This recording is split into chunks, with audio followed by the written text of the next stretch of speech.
Bonjour tout le monde et bienvenue dans la quatrième capsule vidéo. En fait, on a décidé d'étaler le projet sur 2 semaines parce que, en fait, le but de ces vidéos-là, c'était vraiment pour célébrer la Journée internationale des droits de l'enfance qui était le 20 novembre dernier. On a décidé de poursuivre le projet pour qu'il y ait aussi des vidéos pour cette semaine. En fait, qu'il y ait vraiment 7 vidéos complètes. Donc, dans cette capsule-ci, on va parler du quatrième principe de droit, celui que la communauté entière doit s'impliquer auprès de l'enfant pour soutenir leur famille. Avant, c'est important de mentionner que chaque enfant, même chaque personne, a autour de lui une famille de sang, donc frères, sœurs, vraiment les personnes que biologiquement on est liés. Aussi, on a une famille de cœur, donc des gens qui n'ont pas nécessairement le même sang, mais qu'on identifie comme faisant partie de notre famille. Aussi, on a une communauté, fait que ça peut être des organismes communautaires, des CLSC, des institutions gouvernementales qui sont dans notre quartier. Et on a aussi un cercle protecteur. Et je vais prendre le temps de vous expliquer c'est quoi ça, un cercle protecteur. Des cercles protecteurs, c'est vraiment des adultes de confiance, des personnes de confiance qui constituent un filet social autour de toi, en fait, qui vont te soutenir et t'apporter de l'aide dans des situations. Fait que c'est vraiment des gens de confiance. Puis comment qu'on peut savoir si une personne, ben ça peut être une personne de confiance, ben c'est si la personne met ses besoins avant les tiens. Fait que si la personne te respecte et aussi favorise ton bien-être, mais là, on va pouvoir considérer comme étant une personne de confiance qui fait partie de ton cercle protecteur. Et on va faire une petite activité. En fait, je donne un petit devoir pour cette capsule-ci et ça va être d'identifier votre cercle protecteur à vous. Ça va être d'identifier les personnes autour de toi, les personnes en fait qui sont dans ta vie au sein de ta famille, mais aussi au sein de ta communauté. Donc, la première étape, ça va être ça, de juste faire une liste, d'écrire toutes les personnes qui sont autour de toi dans la catégorie famille et dans la catégorie communauté. Fait que famille, on peut penser à cousins, cousines, frères, sœurs, tantes, oncles.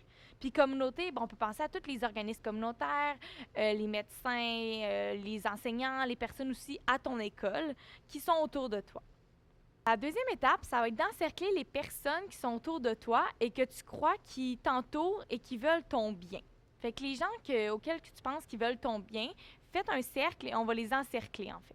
Et la troisième étape, ça va être de mettre une petite étoile à côté des personnes que tu te sens vraiment, vraiment à l'aise de parler, puis les personnes qui sont près de chez toi, fait qui sont accessibles, que tu peux aller les voir pas mal n'importe quand pour leur parler de pas mal ce que tu veux en fait. Encore les 3 étapes, c'est d'écrire une liste de les personnes qui sont autour de toi, auprès de ta famille, ta communauté. Ensuite, d'encercler les personnes qui t'écouteront puis qui veulent ton bien. Puis la troisième étape, ça va être de mettre une étoile à côté des personnes que tu te sens vraiment à l'aise puis qui sont accessibles, qui sont près de chez toi.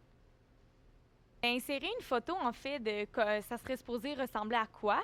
Puis ça va être super intéressant de retourner voir c'est qui fait partie de ton cercle protecteur quand on vit une situation, un moment difficile, puis qu'on a envie d'en parler, mais on ne sait pas trop à qui.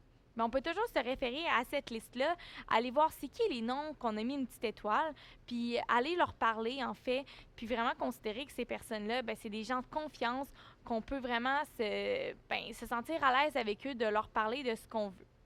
Puis vous pouvez aussi partager, prendre une photo avec votre téléphone de votre cercle protecteur, puis de nous l'envoyer en message privé sur le Facebook du Baobab. Fait que vraiment juste de l'envoyer en photo. Puis nous, ça va nous faire un plaisir de le voir, puis de voir que vous aussi, que vous avez fait l'activité, que vous avez bel et bien écouté la capsule. Pour conclure, ben c'est important que je dise, ça se peut qu'au début, ben on se sente pas écouté dès les premiers instants. Puis que c'est important de persévérer. Et parce qu'on a un droit d'être écouté, de se sentir compris. Donc, des fois, il faut essayer plusieurs ressources, aller voir plusieurs personnes jusqu'à temps qu'on se sente vraiment écouté puis qu'on a l'aide nécessaire puis l'aide qu'on a besoin. Fait qu'il faut persévérer, puis même, vous avez peut-être déjà entendu ça, de magasiner son psy. Ben vraiment que si ça ne clique pas avec une personne, ben d'aller voir une autre personne, puis vraiment de continuer de s'entourer puis de entretenir son cercle protecteur. Puis ça peut être vraiment frustrant de sentir que les autres ne nous comprennent pas, surtout si c'est nos parents. Puis si c'est le cas, en fait, ben on a le droit d'aller voir d'autres personnes que nos parents. T'sais, nos parents ne sont pas les seules personnes à qui on peut se confier. Il y a des enseignants, il y a des personnes spécialisées aussi dans vos écoles, donc des psychoéducateurs, des techniciens en éducation spécialisée, des travailleurs sociaux. Fait qu'il y a plein de gens qui sont formés, puis que c'est ça leur job, vous écouter, puis vous donner l'aide que vous avez besoin. Fait qu'il faut vraiment pas hésiter d'aller les voir. Puis sur ça, ben, je vous remercie, puis on se voit dans la prochaine capsule.